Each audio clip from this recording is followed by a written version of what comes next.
There were 60 people in that room, candles on every table, white flowers everywhere. The night before my wedding, the night that was supposed to be the happiest of my life. She looked right at me and said, loud enough for the whole room to hear, "Before we toast the happy couple, I just want to say something honest. My son deserves the best, and I am still not sure he is getting it." I did not move. I did not speak. I picked up my water glass and I held it with both hands and I breathed. Because 2 days before that dinner, something had happened. Something she did not know I knew. And everything she was about to do was only going to make what was coming land harder. My name does not matter. What matters is that I had been with my partner, Daniel, for 4 years. We met at work. We fell in love slowly, the way real love usually works. He was gentle and patient and the kind of man who remembered small things, like how I liked my coffee and which side of the bed I slept on when I was tired versus when I was just going through the motions. I was not rich. I had a modest apartment and a job I had worked my way up to over 6 years. I did not come from money.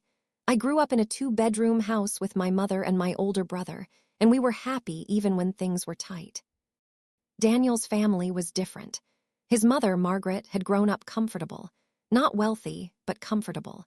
She had strong opinions about everything and a way of saying cruel things while keeping a perfectly pleasant expression on her face. She was the kind of woman who could insult you and then look confused when you were hurt. From the moment Daniel introduced me to her, she was polite in the way that a locked door is polite. There was nothing wrong with anything she said, but nothing was ever warm. Nothing was ever open. She looked at me the way someone looks at a piece of furniture that does not quite fit the room. The first time we had dinner at her house, she asked me 3 times what my parents did for work. Not because she forgot, because she wanted the table to hear the answer each time. My father had passed when I was young. My mother worked in a school cafeteria for 30 years. I said this clearly and without embarrassment. Margaret nodded each time like I had confirmed something she already suspected.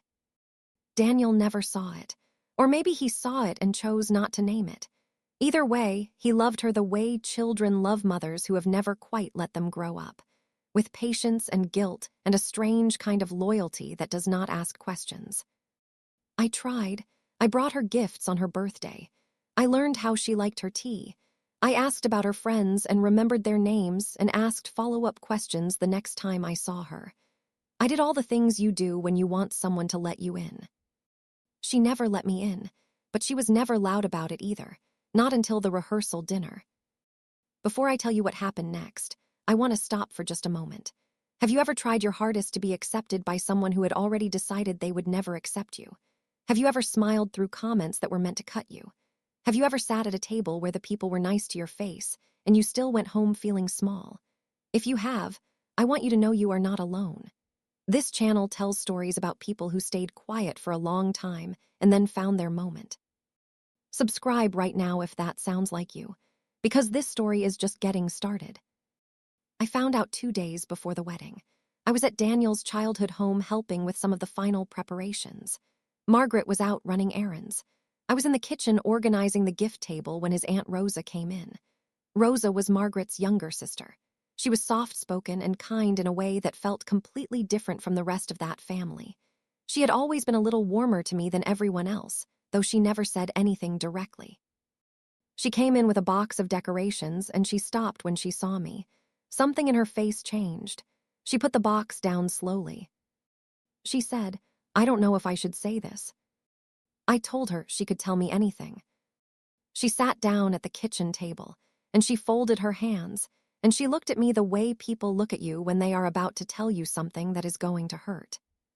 She told me that Margaret had called a family meeting 2 weeks before the wedding, that she had sat down with Daniel's brother and his 2 cousins and told them that she did not think this marriage was a good idea, that she had said I was not the right fit for the family, that she had used the word beneath when talking about where I came from. And then Rosa told me the part that made the room feel smaller. She said Margaret had gone to Daniel, privately, without telling anyone else, and she had asked him to postpone the wedding. She had told him that if he married me, she would not come. She would not speak to him. She would cut him off. I sat very still when Rosa told me this. I asked what Daniel had said. Rosa looked at her hands. She said he had told his mother no, that he had told her he was marrying me and that was final and she could make her own choice. And then he had never told me any of it. He had protected me from the knowledge. He had faced her down alone and then walked back into our life and never said a word. I did not cry in that kitchen. I thanked Rosa quietly. I finished organizing the gift table. I drove home. I sat in my car for a long time. And then I made a decision. I was not going to say anything to Daniel, not before the wedding. What he had done was an act of love. He had fought for us alone, quietly, and he did not want me carrying that weight going into our wedding day. I understood that. I honored that. But I also made a different decision about Margaret. I was not going to start a fight. I was not going to cause a scene, but if she chose to make one, I was going to be ready.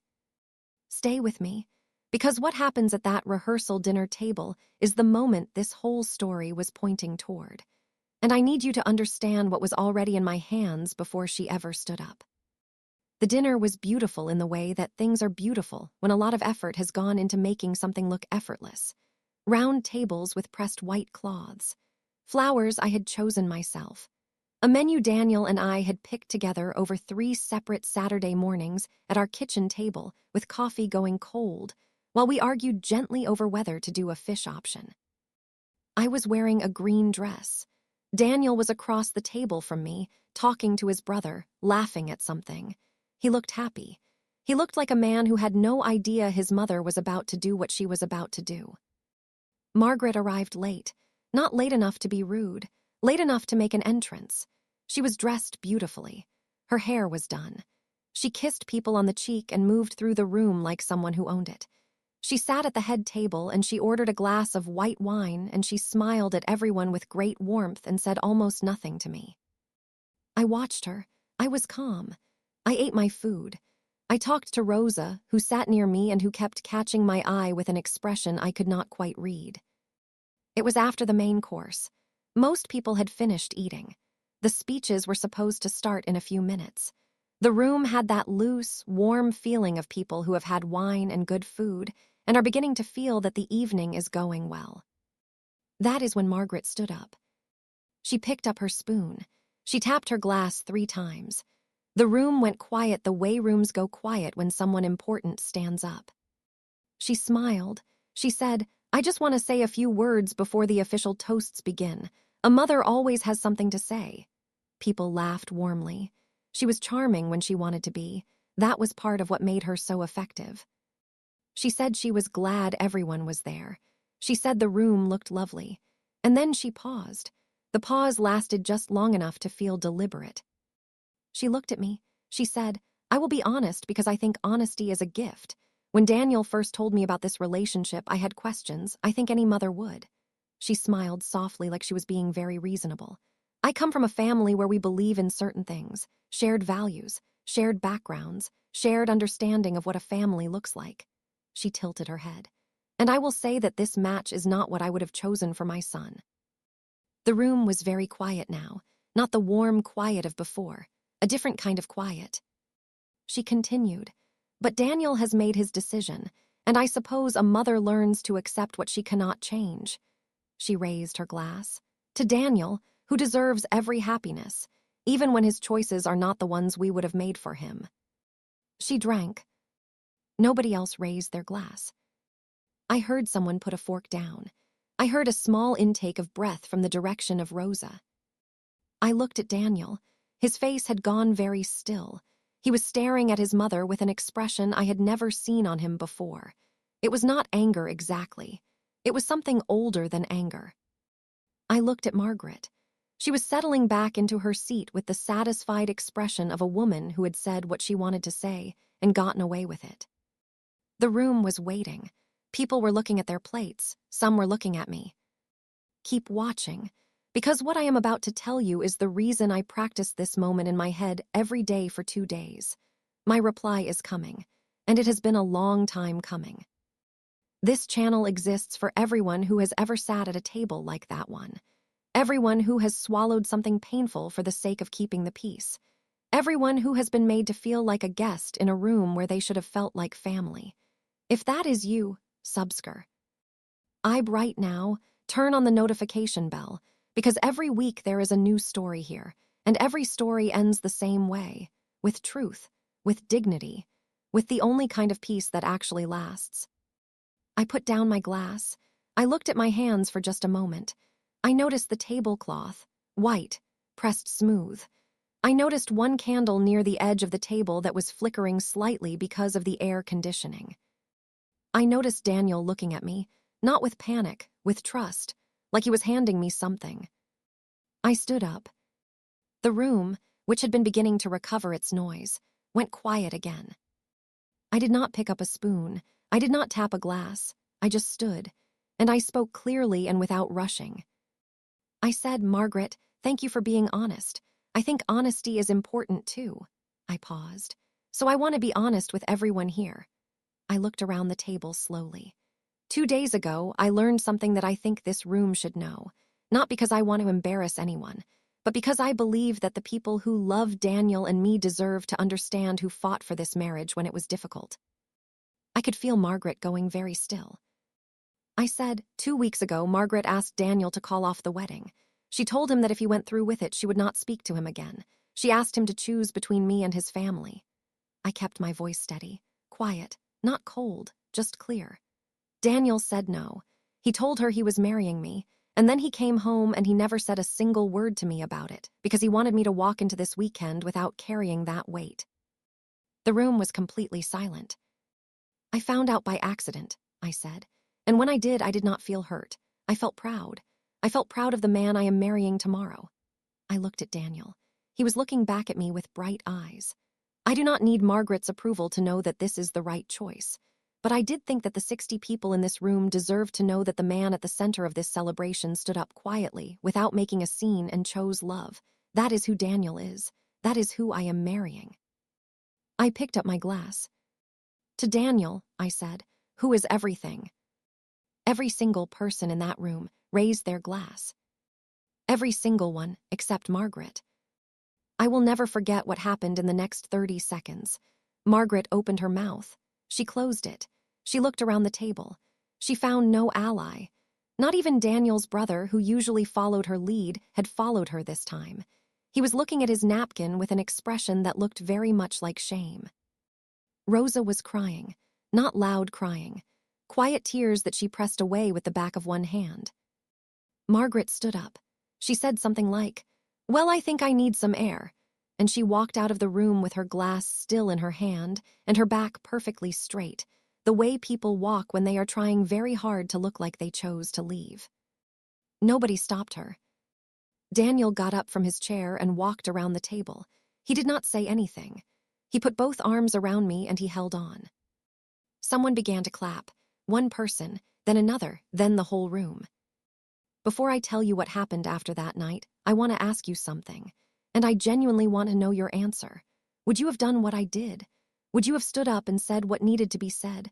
Or would you have stayed quiet for the sake of keeping the peace? Drop your answer in the comments right now, because I still think about this, and I think your answer says a lot about where you are in your own life.